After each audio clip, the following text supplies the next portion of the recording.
అధ్యక్ష మేము మాట్లాడే ముందే ఒక్క లైన్ మాట్లాడగానే వాళ్ళు గంటసేపు మాట్లాడితే నేను ఎక్కడ మాట్లాడితే నాకు కావాల్సిన యాంపిల్ టైం ఇవ్వాలని కోరుతున్నాను అధ్యక్ష. వారు మేము మాట్లాడిన దాంట్లో ఉస్మానియా యూనివర్సిటీలో వాళ్ళందరూ వస్తే 3000 రూపాయలు చేయమని చెప్పి వారు డిమాండ్ చేసి చేసిందా లేదా అని చెప్పేసి అడిగితే తర్వాత చెప్పమంటే అది తప్ప అన్ని విషయాలు చెప్పింది అధ్యక్ష. అంతే పచ్చి అబద్ధాలు అంటే అవాస్తవాలు ఏం చెప్పిందంటే అధ్యక్ష, ఈ రాష్ట్రంలో 2014 తర్వాత ఏ వీసీ కూడా అపాయింట్ కానట్టు వీరు మాత్రమే వీసీలు 30 మంది వీసీలను గత 2014 నుంచి 2023 వరకు వీసీలను అపాయింట్ చేసిండ్రు. మొట్టమొదటి దళిత వీసీ సాంబయ్య గారు మాదిగ కమ్యూనిటీకి ఉన్నట్లయితే 5 సంవత్సరాలు ఉంటే ఇవాళ తెలంగాణ యూనివర్సిటీకి వేసిండ్రు. రెండో ఎస్సీ వీసీ మల్లేశం గారిని ఇవాళ శాతవాహన యూనివర్సిటీకి వేసిండ్రు. అదేవిధంగా రాథోడ్ అని చెప్పేసి ఎస్టీ అక్కడ కూడా 10 years లేకపోతే వాళ్ళని కూడా దాన్ని మొత్తం తీసుకొచ్చేసి మహబూబ్నగర్ పాలమూరు యూనివర్సిటీకి ఇచ్చిండ్రు. మీరు నిన్న పోయి కలే తిరిగినని చెప్పిన యూనివర్సిటీకి సబితా ఇందారెడ్డి గారు మంత్రిగా ఉండి మొత్తం కూడా ఉస్మానియా యూనివర్సిటీలో 4 అత్యంత పెద్ద బిల్డింగ్లు కట్టమే కాకుండా అంత ముందున్న మెస్ ఛార్జీలను 100% పెంచి ఆ యొక్క దానికి మొట్టమొదటిసారి ఆ యొక్క మహిళా యూనివర్సిటీకి ఒక దళిత వీసీని వేసింది. 4 దళిత వీసీలను గత ప్రభుత్వం వేసింది, బీసీలను వేసింది, మైనార్టీలను వేసింది. ఈ విధంగా పచ్చిగా అబద్ధాలు చెప్తే ఎట్లా అధ్యక్ష? మొత్తం వైస్ ఛాన్సలర్లు 30 మందిని వేస్తే అందులో దళితులు 4 వేసింది కూడా ఇలా కేసీఆర్ గారి ప్రభుత్వం. అంతేకాదు వారు ఏం మాట్లాడుతున్నారు, మొత్తం కూడా 3 లక్షల మంది ఆనాడు ఐటీ ఉద్యోగస్తులు ఉంటే ఇవాళ 10 లక్షల మంది ఉద్యోగులు వచ్చింది. ఎట్లా వచ్చింది అధ్యక్ష? హైదరాబాద్ నగరంలో స్కిల్ డెవలప్మెంట్ చేసి టాస్క్ ను ఓపెన్ చేసి మొత్తం ఇలా ఐటీ హబ్ తీసుకొచ్చి మొత్తం కూడా ఇలా భారతదేశంలోనే 58,000 కోట్లకు సంబంధించిన ఇవాళ ఐటీ ఉన్నట్లయితే 2.5 లక్షల ఐటీలకు పెంచింది ఇవాళ గత ప్రభుత్వం కాదా అధ్యక్ష? అదేవిధంగా వారు చెప్తూ నేను అడుగుతున్నాను ఇవాళ అందుకే మేము ఇట్లా చేస్తున్నామని చెప్తున్నారు. ఎందుకు మేము అడుగుతున్నాం? ఇవాళ విద్యాశాఖ మంత్రిగా ముఖ్యమంత్రి ఉన్న తర్వాత ఎందుకు 1053 స్కూల్స్ బంద్ అయినాయి? ఎందుకు 2 లక్షల మంది విద్యార్థులు డ్రాప్ అవుట్ అయినరు? ఎందుకు కూడా ఒక్క ఫ్యాకల్టీని కూడా యూనివర్సిటీలో రిక్రూట్ చేసిండ్రా? మీరు చెప్పినట్టు 3000 రూపాయలకు పెంచిండ్రా? చిన్న ఏదో చేసేసి అదే గొప్పగా చేసిన చెప్పుకుంటే కష్టం అధ్యక్ష. అదే కాదు ఇలా ఈ యొక్క జూనియర్ కాలేజీలు, డిగ్రీ కాలేజీలు, యూనివర్సిటీలు, పాఠశాలల్లో ఉన్న డ్రాప్ అవుట్సే కాకుండా ఇవాళ న్యూ ఎకనామిక్ పాలసీ తీసుకొచ్చిన పివి నరసింహరావు గారికి అనుగుణంగా ఆ తర్వాత టెక్నికల్ ఎడ్యుకేషన్ పెంచాలని చెప్పేసి రాజీవ్ గాంధీ యొక్క ఆశలకు అనుగుణంగా భారతదేశంలో 1980 తర్వాత అనేక ప్రైవేట్ యూనివర్సిటీస్ కానీ ప్రైవేట్ విద్యా సంస్థలు వచ్చినాయి. ఏం చేసింది అధ్యక్ష? ఆనాడు వైఎస్ రాజశేఖర రెడ్డి గారు వీళ్ళందరూ కూడా పేద పిల్లలు ఉన్నారు, గవర్నమెంట్ స్కూళ్ళలో ఇవ్వలేకపోతున్నాం, ప్రైవేట్ వాళ్ళలో ఉన్న వాళ్ళకు కూడా మేము ఇవ్వాలని చెప్పేసి వాళ్ళు ఇస్తే దానికి ఇలా 8,000 కోట్ల బకాయిలు ఉన్నాయి. ఇవాళ స్కూల్లో ₹1 కూడా ఇవ్వలే.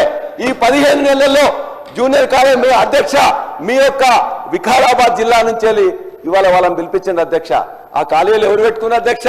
ఇవాళ అత్యంత పేదవాళ్ళు డిగ్రీ చేసి పీజీ చేసి 5-6 మంది కలిసి జూనియర్ కాలేజ్ డిగ్రీ కాలేజీలు పెట్టుకుంటే వాళ్ళు ఇవాళ 15 నెలల నుంచి ఒక పైసా ఇవ్వలేకపోతే కరెంటు బిల్లు కట్టలేక మొత్తం కూడా ఇబ్బంది ఉన్నారు అధ్యక్ష.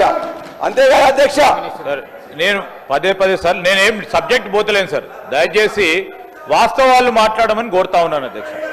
వాస్తవాలు మాట్లాడమని. బకాయిలు ఎప్పటి అధ్యక్ష? వారి ప్రభుత్వ హయాంలో ఉన్న బకాయిలు అధ్యక్ష. ఇది సంవత్సర కాలంలో ఉన్న బకాయిలు కావు.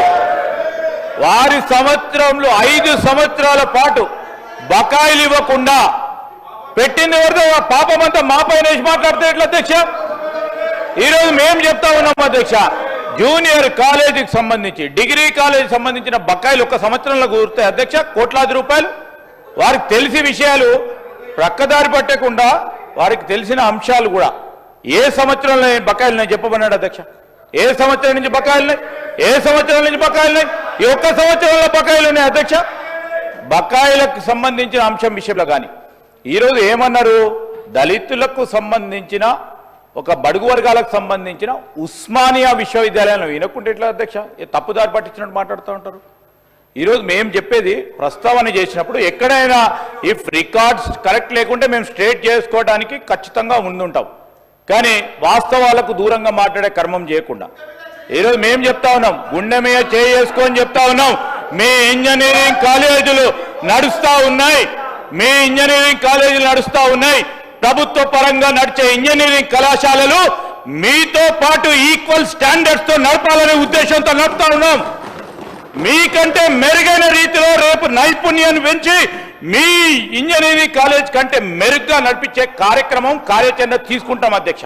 వి will take you as our competition. మీ ప్రైవేట్ ఇంజనీరింగ్ కాలేజీలను కాంపిటీషన్ గా తీసుకుంటాం. మా ప్రభుత్వ ఇంజనీరింగ్ కళాశాలలో చదువుతా ఉన్న విద్యార్థులు సరి సమానంగా ముందుకు తీసుకెళ్లే కార్యాచరణ తీసుకుంటాం. సార్ అది కాదు సార్, ఈరోజు మేము చేస్తా ఉన్నది నైపుణ్యానికి సంబంధించి చెప్పండి 2 అంశాలు.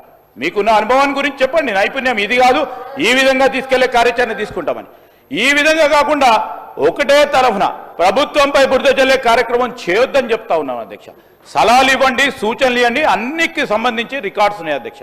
14 నెలల నుంచి వీలున్నంత వరకు బకాయిలు చెల్లించే కార్యక్రమం కానీ, వారు పెట్టిన అనేక సందర్భాల్లో పెట్టిన బకాయిలు కానీ, ఈరోజు ఆఖరికి చెప్తామా దామోదర్ రాజనరసి గారు ఆరోగ్యశ్రీ పరంగా ఉన్న బకాయిలను కూడా పూర్తి స్థాయిలో బకాయిలు ఈరోజు సంవత్సరంలో వచ్చింది కాదు. సో ఇవన్నీ పేరుకపై ఉన్నాయి అధ్యక్ష. ఒకటి తర్వాత ఒకటి ఒక ప్రణాళికబద్ధమైన ఫిస్కల్ డిసిప్లిన్ తీసుకొచ్చి చేసే ప్రయత్నంలో ముందుకు సాగుతున్నాం. ఇది కాదు మీరు ఈ విధంగా చేయండి, గొప్ప అనుభవం ఉంది, 10 సంవత్సరాలు వారు ప్రభుత్వంలో ఉన్నారు, ఆ విధంగా చేయమని చెప్పండి సార్. చేసే దానికి మేము పెద్ద హృదయంతో ముందుకు కూడా వెళ్తాం. అధ్యక్ష, వారు శ్రీధర్ బాబు గారు సంతోషం వారు అడిగినారు డీటెయిల్స్ గా ఏ సంవత్సరంలో ఎంత ఉందని చెప్పేసి. 2014లో తెలంగాణ ఏర్పడినాడు 1508 కోట్ల రూపాయలు బకాయిలు ఉన్నాయని చెప్పేసి బట్టి విక్రమార్క గారు గత అసెంబ్లీ సెషన్స్ లో ఇచ్చారు. ఆ తర్వాత ఈనాడు ఆ 1500 కోట్లతో పాటు ప్రతి సంవత్సరం 2000 నుంచి 200 కోట్లతో ఈ గత 9 సంవత్సరంలో గత ప్రభుత్వం ఆర్థిక శాఖ మంత్రిగా హరీష్ రావు గారు, అంతకుముందు రాజేందర్ గారు, కేసీఆర్ గారి నాయకత్వంలో 18,500 కోట్ల రూపాయలు ఇలా మనం ఈ యొక్క పెండింగ్ బకాయిలను ఇచ్చిన అధ్యక్ష. వారు అడిగినారు 2019-20లో 40 కోట్లు ఉన్నాయి, 2020-21లో 200 కోట్లు ఉన్నాయి, 2021-22లో 399 ఉన్నాయి, 22-23లో 2100 ఉన్నాయి. ఆ తర్వాత మీరు వచ్చిన తర్వాత మళ్ళీ ఒక 2,500 8,000 కోట్ల రూపాయల బకాయిలు ఉన్నాయి. ఇవాళ ఈ బకాయిలు ఉన్న వాళ్ళలో అనేక స్టేక్ హోల్డర్స్, విద్యార్థులు కానీ ఫ్యాకల్టీ కానీ 6 నెలల నుంచి సంవత్సరాల నుంచి జీతాలు రాకుండా ఉన్నారు. మొన్న అక్బరుద్దీన్ సాబ్ కూడా అడిగినారు, వారి యొక్క పరిస్థితి చూసినట్లయితే బాహర్ షేర్వాణి అందర్ పరేషాని. సితారా సినిమాలో శరత్ బాబు ఉంటాడు అధ్యక్ష, కోట్ వేసుకొని ఉంటాడు, కానీ లోపల మొత్తం కూడా చినిగి ఉంటాయి. ఇవాళ మీరు ఈ విధంగానే ఉన్నట్లయితే మొత్తం కూడా ఇవాళ 8,000 కోట్ల రూపాయలు 15 నెలల్లో 1 రూపాయి కూడా ఇవ్వలేదు. ఎస్సీ ఎస్టీ సంబంధించిన 30-40 కోట్లు ఇచ్చింది తప్ప ఇవాళ 8,000 కోట్లు ఇవ్వకపోతే తెలంగాణ బిడ్డలు, తెలంగాణ నిరుద్యోగులు, తెలంగాణ డాక్టరేట్స్ పెట్టుకున్న ఈ కాలేజీలు కానీ, జూనియర్ కాలేజీలు కానీ, డిగ్రీ కాలేజీలు కానీ అన్ని మూతపడతాయని మీకు విజ్ఞప్తి చేస్తున్నాం. బట్టి విక్రమార్క గారు దయచేసి దఫాలుగా విడతలుగా ఇవ్వాలని చెప్పి కోరుతున్నాం. వారు చెప్పింది అవాస్తవం ఒకటే. ఒకవేళ విద్యాశాఖ మంత్రి గారు విద్యాశాఖ బ్రహ్మాండంగా పనిచేసినట్లయితే ఎందుకు 2 లక్షల మంది డ్రాప్ అవుట్ అవుతారు? ఎందుకు 1,053 స్కూల్స్ బంద్ అవుతాయి? ఎందుకు మొత్తం కూడా 1 రూపాయి కూడా బకాయి ఇయ్యరు? ఎందుకు ఒక్క విద్యార్థి ఒక్క ఫ్యాకల్టీని కూడా ఇప్పటిదాకా ఎందుకు రిక్రూట్ చేయలే? ఎందుకు డిఎస్సి పేరు మీద మెగా డిఎస్సి 25,000 మంది ఇస్తామని చెప్పిండ్రు. అంతకుముందు 8,000, ఇలా డిఎస్సి కాకుండా పబ్లిక్ సర్వీస్ కమిషన్ ద్వారా ఇంతకుముందు రిక్రూట్మెంట్ చేస్తున్నాం. మేము ఇచ్చిన 5,000కు ఇంకో 5,000 కలిపి ఇవాళ డిఎస్సి ఇచ్చేసి మొత్తం మేమే చేసినామని చెప్పేసి అంటే ఎట్లా అధ్యక్ష? 55,000 మందికి ఇచ్చినామంటున్నారు కదా. మేము ఇవాళ మీ అందరికీ కూడా మేము డీటెయిల్స్ పంపిస్తున్నాం. ఈ ప్రభుత్వం చేసింది 5,900, మొత్తం కూడా ఇప్పటిదాకా 55,000 మీరు చెప్తున్న దానిలో 11,000 మాత్రమే ఉద్యోగాలు ఇచ్చిండ్రు. ఇది ప్రాసెస్. ఖచ్చితంగా అంతకుముందు నోటిఫికేషన్ ఇవ్వచ్చు, ఎగ్జామ్స్ కండక్ట్ చేయొచ్చు, రిజల్ట్స్ ప్రకటించవచ్చు. మీకు అదృష్టం వచ్చింది, మీరు మాకు వచ్చింది కాబట్టి చేస్తామంటే అది ఒప్పుకుంటే ఏముంటుంది అధ్యక్ష? మేమే ఇచ్చామని ప్రభుత్వాలు అనేది కంటిన్యూస్ ప్రాసెస్ లో ఆనాడు జరిగిన నోటిఫికేషన్ కు మేము ఇచ్చినామని చెప్తే బాగుంటుంది. కానీ మేము ఏమి ఇవ్వలేదని 1,61,000 ఉద్యోగాల్ని అంతకుముందు ఇచ్చినాం, మేము చెప్పుకున్నాం. ఈ వీళ్ళందరూ కూడా మేము చెప్పుకోలేకపోయినాం. గత ప్రభుత్వం బట్టి విక్రమార్క గారు అన్నారు, మేము చెప్పుకున్నాం కాబట్టి ఎమ్మెల్సీ ఎన్నికల్లో ఆనాడు నేను గెలిచిన ఖచ్చితంగా ఛాలెంజ్ చేసిన. ఈనాడు జనగాంలో నేను గెలిచినప్పుడు కూడా మా వాళ్ళందరూ చెప్పుకోలేకపోయినరు, విఫలమైనరు, అందుకే మేము ఓడిపోయినాం. చేసిన వాటిని చెప్పుకోలేక. కానీ మీరు చేయకుండానే మొత్తం కూడా ఇవాళ లక్షలాది కోట్లాది రూపాయలు చెప్తున్నారు అధ్యక్ష. అదేవిధంగా అధ్యక్ష, మేము ఇవాళ ఒకవేళ మీరు బాగా చేసినట్లయితే ఇవాళ గురుకులాల అధ్యక్ష 1000 గురుకులాలు ఉన్నాయి. ఇవాళ వాటి యొక్క పరిస్థితి అధ్వానంగా ఉన్నది. ఒకప్పుడు బ్రహ్మాండంగా వచ్చేవాళ్ళు, ఇవాళ గురుకులాల్లో దరిదాపుగా 83 మంది చనిపోయారు. విద్యాశాఖ సంబంధించిన అనేక విద్యార్థులు స్ట్రెస్ లోనే కానీ రకరకాల కారణాల చేత 481 మంది విద్యార్థులు చనిపోయారు. ఈ 481 మంది విద్యార్థుల లిస్టు, ఈ గురుకుల విద్యార్థుల యొక్క 83 లిస్టు, ఈ రైతుల ఆత్మహత్యల యొక్క 491 లిస్టు, ఈ ఆటో డ్రైవర్స్ యొక్క 116 లిస్టు మొత్తం మీకు ఇస్తున్నాం. ఇందులో ఒక్కటి తప్పున్నా కూడా మమ్మల్ని క్వశ్చన్ చేయండి అధ్యక్ష. దయచేసి విద్యాశాఖ వారి దగ్గర ఉన్నది కాబట్టి మరలా దీనికి ఏం చేయాలని చెప్పేసి మమ్మల్ని కూడా వారు అంటున్నారు, మీరేదో ప్రైవేట్ యూనివర్సిటీ తీసుకోని చెప్పేసి. 28 సంవత్సరాల నుంచి ఈ యొక్క ఇన్స్టిట్యూషన్స్ పెట్టినాం. మా దగ్గర మీరు అనేకం కూడా ఇవాళ అనేక ఎంక్వైరీస్ చేశారు. విజిలెన్స్ అని, పోలీస్ అని, రెవెన్యూ అని, ఎడ్యుకేషన్ అని, అన్నిట్లో కూడా 15 నెలల్లో ఏమన్నా తేలితే మా మీద చర్య తీసుకోండి. అంతేగాని మీరు మేమని కాదు. ఇలా ఖచ్చితంగా ప్రైవేట్ ఎడ్యుకేషన్ అనేది 70-80% ఉంది కాబట్టి దాన్ని కూడా ఖచ్చితంగా రక్షించుకుంటేనే ఇవాళ హైయర్ ఎడ్యుకేషన్ తో పాటు మీరు ఏదైతే టాస్క్ కి భిన్నంగా ఇంకో కొన్ని చేస్తా ఉన్నారు మేము ఆహ్వానిస్తున్నాం. ఏదైతే ఐటీఐలో కొద్దిగా పునరుద్ధరిస్తా అంటున్నారు ఆహ్వానిస్తున్నాం. కానీ అవి చాలా చిన్నది అధ్యక్ష. ఇవాళ విద్యార్థులకు టెక్నికల్ ఎడ్యుకేషన్ లో ఉండే లక్షలాది మంది విద్యార్థులకు ఏం చేయాలని చెప్పేసి ఆలోచించండి. ఒక యూనివర్సిటీలో 50 కోర్సులు పెట్టి ఒక 5000 మందిని డెవలప్ చేస్తామంటే అది సరిపోదు. కాబట్టి ఖచ్చితంగా ఈ యొక్క విద్యార్థి బాహుళ్యాన్ని మొత్తానికి ఏ విధంగా టెక్నాలజీ పెంచాలని చెప్పి ఆలోచించాలి తప్ప మేము ఒక కాలేజీ పెట్టినాం, ఒక స్కూల్ పెట్టినాం, దీంతోనే అండపిండ బ్రహ్మాండం ఏంటంటే ఎవరు కూడా ఒప్పుకో అధ్యక్ష, అది ఉపయోగపడదు. కాబట్టి విద్యాశాఖ మొత్తం కూడా కుప్పకూలిపోయింది. దాన్ని ఖచ్చితంగా మళ్ళా మీరు మీ యొక్క విద్యాశాఖ మంత్రి గారిని, ముఖ్యమంత్రి గారిని కూడా కోరుతున్నాం, ఈ వాస్తవాలను శాంతంగా గమనించండి. తప్పుంటే మాకే ఉన్నట్లయితే మేము మాట్లాడు. మిమ్మల్ని కలుద్దామంటే కానీ, మీ శాఖ వాళ్ళని కలుద్దామంటే కానీ ఎవరు అందుబాటులో ఉండట్లేదు. ఎందుకంటే అంతకుముందున్న సెక్రటరీకి 4-5 పోస్టులు ఇచ్చిండ్రు. అందువల్ల అతను కూడా పోయి మొత్తం గవర్నర్ ఆఫీస్లోనే కూర్చునే వాళ్ళు. కాబట్టి ఆ రోజు వీలు కాలే. కాబట్టి దయచేసి మీరు ఈ యొక్క విద్యాశాఖ మీద మరింత కాన్సన్ట్రేట్ చేయాలని చెప్పేసి కూడా నేను కోరుతా ఉన్నా. అదేవిధంగా కృష్ణా గోదావరి నీళ్ళ గురించి నిన్న మొన్న ఇందులో కూడా మెన్షన్ చేసిండ్రు. కృష్ణా నీళ్లలో ఈ సంవత్సరం 1010 టీఎంసీల నీళ్ళు వచ్చినాయి. మీరేమంటున్నారు, ఎప్పటికీ కేసీఆర్ గారు గత ప్రభుత్వం మొత్తం కూడా కృష్ణా వాటర్ మీద పట్టించుకోలేదు అంటున్నారు. మరి మీరేం చేసిన అధ్యక్ష? ఓకే, మేము పట్టించుకోలేదు. మీరు పట్టించుకున్నట్లయితే ఏదైతే మేము ఒప్పుకున్నాం, 1 సంవత్సరానికే మేము ఒప్పుకున్నాం. ఆ ఒప్పుకున్న దాని ప్రకారం కూడా ఇవాళ 1010లో వాళ్ళకు పోవాల్సిన నీళ్లు 666 టీఎంసీలు. కానీ ఈనాటికి 650 టీఎంసీలు ఆల్రెడీ వెళ్ళిపోయినాయి. రోజు 2 టీఎంసీలు లేపుతున్నారు. పోతిరెడ్డిపాడు కావచ్చు, ముచ్చుమర్రి కావచ్చు. ఇవాళ ఏదైతే మీరు 2023 నాటి స్టేటస్ కో ఉండాలని ఇక్కడ తీర్మానం చేసినామో ఆ తీర్మానం ఎక్కడ పోయింది అధ్యక్ష? ఎందుకు మీరు అధీనంలోకి తీసుకోలేకపోయిండ్రు? నాగార్జున సాగర్ రైట్ కెనాల్ నుంచి ఇప్పటికి కూడా 10,000 క్యూసెక్లు ఎందుకు పోతున్నాయి? లెఫ్ట్ కెనాల్కి ఎందుకు నీళ్లు రావట్లేదు? ఇవాళ మనకు రావాల్సిన నీళ్లు ఇవాళ మనకు రావాల్సిన 100-102 టీఎంసీలు ఉన్నాయి. కానీ అక్కడ ఎన్ని నీళ్లు ఉన్నాయి అధ్యక్ష? ఇవాళ వాళ్లకు ఇప్పటికీ మేము ఒప్పుకున్న ప్రకారం చేసినా కూడా ఇప్పటికి వాళ్ళకి 666లో 657 పోతే 9 టీఎంసీల నీళ్లు మాత్రం వాళ్ళకు పోవాలి. మనకు రావాల్సిన 102 టీఎంసీలు రావాలి. కానీ అందులో ఉన్న ఇవాళ మొత్తం కూడా ఎంఎండిఎల్ అయిపోయిన తర్వాత 50 టీఎంసీలు నాగార్జున సాగర్లో ఉంటే 50 టీఎంసీలు శ్రీశైలంలో ఉన్నాయి. దీని గురించి ప్రభుత్వం పట్టించుకోవట్లే, అవగాహనకు రావట్లేదు, వాళ్ళని నిరోధించట్లేదు. ఇవాళ కేఆర్ఎంబి ఉన్నట్లయితే ఇవాళ కేంద్రం చెప్పినట్టు, చంద్రబాబు నాయుడు చెప్పినట్టు నడుస్తున్నది తప్ప మన ప్రభుత్వం కానీ మన ముఖ్యమంత్రి గారు చెప్పినట్టు నడవట్లేదు. దయచేసి ఇప్పటికైనా కళ్ళు తెరిచి మన మొత్తం నాగార్జున సాగర్ని అధీనంలోకి తీసుకొచ్చి ఖచ్చితంగా దాన్ని ఇమ్మీడియట్ గా మనకు వచ్చే ఇప్పటికైనా 102 టీఎంసీలు మనకు అది ఉన్న వాటిలో మనకు మాత్రమే రావాలి. కాబట్టి దానికోసం కొట్లాడి తీసుకురావాలని చెప్పి ముఖ్యమంత్రి గారిని, ఈ ప్రభుత్వాన్ని నేను కోరుతూ ఉన్నా అధ్యక్ష. అంతేకాదు అధ్యక్ష, వైద్య రంగం పరిస్థితి అయితే చాలా అధ్వానం అధ్యక్ష.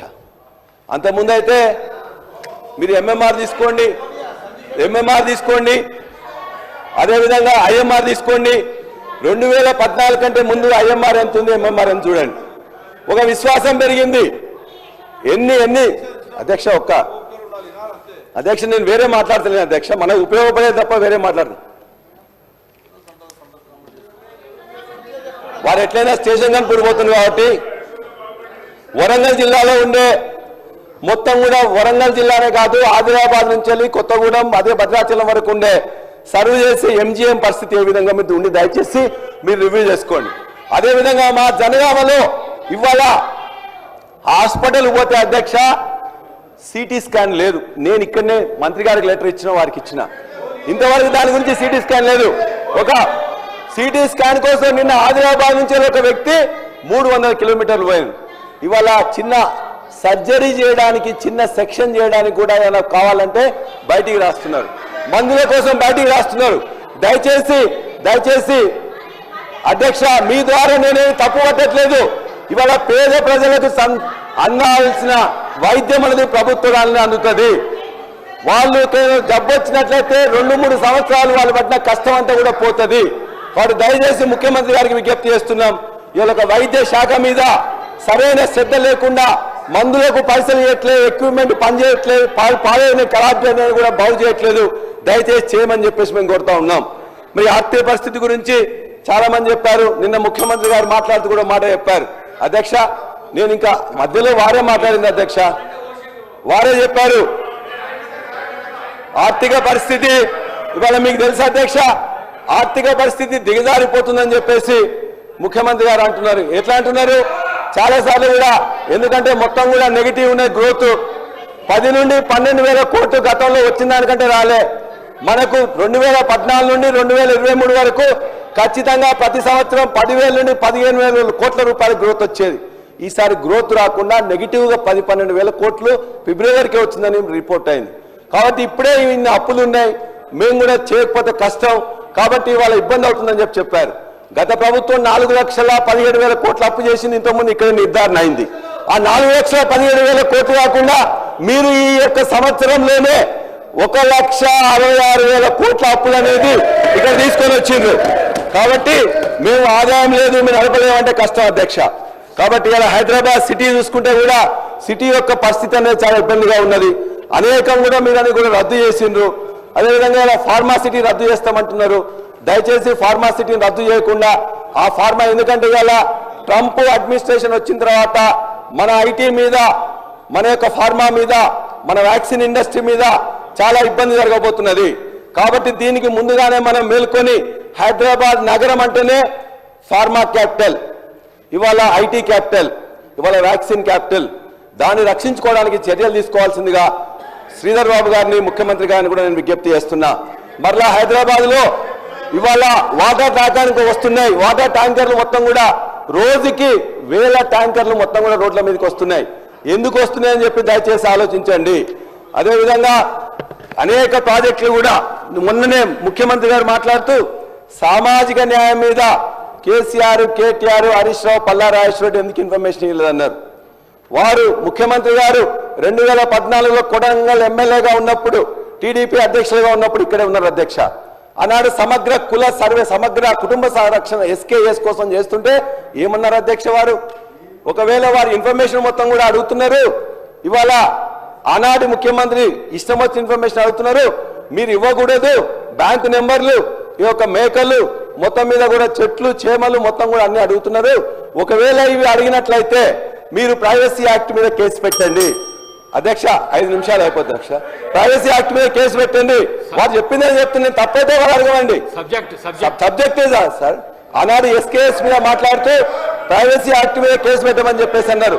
అదేవిధంగా ఇంకా ఉన్నట్లయితే ఆనాడు ఒక మాట చెప్పిండ్రు, వీళ్ళందరూ అడుగుతున్నారు మెడకాయ మీద తలకాయ ఉన్నోడి ఇన్ఫర్మేషన్ అడుగుతా అన్నారు. మేమేమన్నా అబ్జెక్ట్ చేయలేదు అధ్యక్ష. కులగణన సర్వే చేస్తే మేము ఆహ్వానించినాం, మీరు తీర్మానం పెడితే మేము సపోర్ట్ చేసినాం. మీ కామారెడ్డి డిక్లరేషన్ లో చెప్పినట్టు 6 నెలలకే చేస్తామన్నారు, చేయలేకపోయినరు. మీరు చేయకపోతే ఒకటే అధ్యక్ష, ఏ కులగణన సర్వే నేను హైదరాబాద్ జూబ్లీస్ లో ఉంటా అధ్యక్ష. నాకు జనగాంలో ఇంటికి వచ్చి అడిగిరట. నేను అక్కడే చెప్పిన సొంత ఇల్లు ఇక్కడ ఉంది, నేను రాలేనా. అయినా నా పేరు తీసుకొని ముఖ్యమంత్రి గారు ఈయనకన్నా ఇంకా మిగతా అన్ని బయటపడతాయేమని. నాకు బయటపడదే ఉంటుంది అధ్యక్ష. ఎలక్షన్ పిటిషన్ లోనే చెప్పినాం, మిగతా ఉన్నట్లయితే అధికారం మీ దగ్గరే ఉంది, ఏమున్నది ఏం లేదు మీకు తెలుసుకోవచ్చు. రెండో అంశం, మీరు చేయలేక, ఒక్క పార్టీని కూడా ఒప్పించలేక, ఒక సంఘాన్ని, ఒక వ్యక్తిని కూడా ఒప్పించలేక మీ కేబినెట్ కూడా మళ్ళా తీర్మానం చేసి మళ్ళా ఇవాళ కులగణన కోసం పోతున్నారు. సంతోషం. మీరు చేసే కార్యక్రమం ఇవాళ అందరినీ ఒప్పించండి. మా పార్టీలోనే కాదు మిగతా పార్టీలందరూ కూడా మేము ఖచ్చితంగా సపోర్ట్ చేస్తాం. మీ యొక్క ఎమ్మెల్యేని ఒప్పించండి. మీకు ఎందుకంటే కదా ఎవరు మాట్లాడినా అరెస్ట్ చేయడం, అదేవిధంగా మొత్తాన్ని కూడా ఇవాళ మొత్తం సస్పెండ్ చేయడం, మీ యొక్క సొంత ఎమ్మెల్సీనే ఇది కరెక్ట్ కాదు అని చెప్పేసి అన్నారు. అందుకేనా మీ ఎమ్మెల్సీ కాదు ఒక్క పార్టీ కూడా దాన్ని సపోర్ట్ చేయలేదు. కాబట్టి మళ్ళా మీది ఏదైతే మీరు కూడా ఒప్పుకొని ఇలా పెట్టింది కాబట్టి మేమేదో ఒక్కరో ఇద్దరమో సపోర్ట్ చేసినామో లేదని కాకుండా లక్షలాది మంది హక్కుల సర్వలో ఇంక్లూడ్ కాలే. మీరు మళ్ళా చేస్తున్నారు, సంతోషం. మీరు చేసే కార్యక్రమానికి 42% మీరు తగ్గిందని చెప్పి జనం అంటున్నారు. మేము 56% ఉంటే ఆనాడు 42% బీసీ యొక్క జనాభా. కాబట్టి మీరు దాన్ని సరిదిద్దుకోండి, మళ్ళా తీర్మాన రూపంలో రండి. మీతో పాటు ఎక్కడికైనా రమ్మంటే వస్తాం. ఖచ్చితంగా బీసీ కులగణన మంచిగా జరగాలని దానికోసం మేము చేస్తామని చెప్పి చెప్తున్నాం. చివరిగా సామాజిక న్యాయం గురించి మాట్లాడుతుంది. ఏబిసిడి వర్గీకరణ కావచ్చు, మొట్టమొదటిసారి 2014లో తీర్మానం చేసింది ఈ యొక్క సభ. ఈ సభలో తీసుకుపోయి ప్రధానమంత్రి గారికి ఇచ్చి చేసినాం. కానీ మేము చెప్పుకోలేదు అధ్యక్ష. ప్రతి సంవత్సరం కూడా ఇవాళ మందకృష్ణ గారు దేనికైతే నాయకత్వం వచ్చిన ఒక్కరోజు చెప్పండి, మేము ఎప్పుడైనా వ్యతిరేకం ఉన్నామా? కాబట్టి ఇవాళ మీరు చేయడం కాదు, మేము ఖచ్చితంగా చేసినాం. చివరిగా మేము ఒకటే చెప్తున్నాం, ఇవాళ సామాజిక న్యాయం అంటే బ్రహ్మాండంగా 165 విగ్రహాల మొత్తం విగ్రహం ఉంటే దాన్ని కనీసం ఓపెన్ చేయండి. ముఖ్యమంత్రి గారికి మిగతా వాళ్ళకు అప్పుడప్పుడు పోయి దండ వేయండి. అది కేసీఆర్ గారు పెట్టినంత మాత్రం అంబేద్కర్ విగ్రహమే, కేసీఆర్ గారి విగ్రహం కాదు. దయచేసి మీరు ఆలోచించండి. కాబట్టి చివరిగా అంబేద్కర్ విగ్రహాన్ని అవమానించే వాళ్ళు ఇవాళ సామాజిక న్యాయం గురించి మాట్లాడితే అధ్యక్ష. అదేవిధంగా చివరిగా మేము అడిగేది అధ్యక్ష, ఇవాళ మహిళల్ని మీరేం చెప్పారు అధ్యక్ష? మహిళల్ని 2500 రూపాయలు ఇస్తా అన్నారు, మహిళలకు 4000 పెన్షన్ ఇస్తా అన్నారు. అదేవిధంగా మహిళా సంఘాలకు కోటీశ్వర్లు చేస్తామన్నారు. ముందు కోటీశ్వర్లు వేయడం తర్వాత 5 లక్షల వరకే వాళ్ళకి ఇప్పుడు ఇవాళ ఇచ్చేది చేసిండ్రు. కాబట్టి దయచేసి నేను ఒకటే మాటతో మీ మొత్తం కూడా ఒకటే మాటతో కాలేజీ గారి మాటల్లో చెప్తాం. మీకు నమ్మి మీ మీద విశ్వాసంతో మీ హామీల యొక్క మొత్తం కూడా లిస్టు చూసి మొత్తం కూడా ఈ యొక్క తెలంగాణ ప్రజానీకం మీ అందరికీ ఓటేసిండ్రు. ఆ ఓట్లన్నింటినీ మీరందరూ కూడా మొత్తం కూడా తీసుకున్న తర్వాత ఆనాడు కాలేజీ ఒకటే మాట అన్నారు, నమ్ముకొని అధికారం ఇస్తే నమ్మకమును పోగొట్టుకుంటుంది, పదవి అధికారం ఇస్తే పదిలముగా గలపోడి చేస్తుంది, టోపీ పెడితిరి లాభపడితిరి. జై తెలంగాణ.